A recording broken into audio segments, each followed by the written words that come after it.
दोस्तों एक और वीडियो को लेकर आ चुके हैं और आज की इस वीडियो में मैं आप सभी को बताने वाला हूं कि काजल राघवानी जी का एक फिल्म को आप सभी के बीच में टीवी चैनल पर चलाने जाने वाला है, जिस फिल्म का नाम है देवरानी जेठानी। तो इसी फिल्म के बारे में कंप्लीट जानकारी देने वाला हूं कि इस फिल्म को आप सभी के बीच में कब और किस टीवी चैनल पर चलाया जाएगा।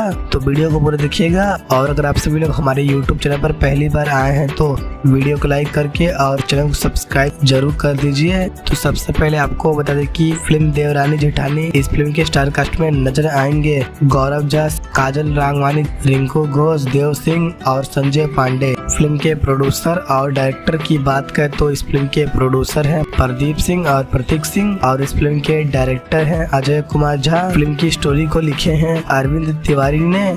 दोस्तों बताया जा रहा है कि ये फिल्म काफी ज्यादा शानदार और बहुत ही कमाल की होने वाली है, जो कि आपको टीवी पर काफी ज्यादा पसंद आएगी। तो चलिए दोस्तों बता दें कि इस फिल्म को आप सभी के बीच में कब और किस टीवी चैनल पर चलाया जाएगा। तो काजल राघवानी जी का फिल्म देवरानी जेठानी, इस फिल्म को आप सभी के बीच में टीवी चैनल पर चलाया जाएगा 12 अगस्त को शनिवार के शाम 6:30 बजे और 13 अगस्त को रविवार के सुबह 10 बजे B4 भोजपुरी के टीवी चैनल पर। तो दोस्तों आप सभी लोग इस फिल्म को एक बार जरूर देखिएगा और दोस्तों वीडियो पसंद आए तो वीडियो को लाइक और चैनल को सब्सक्राइब जरूर करें।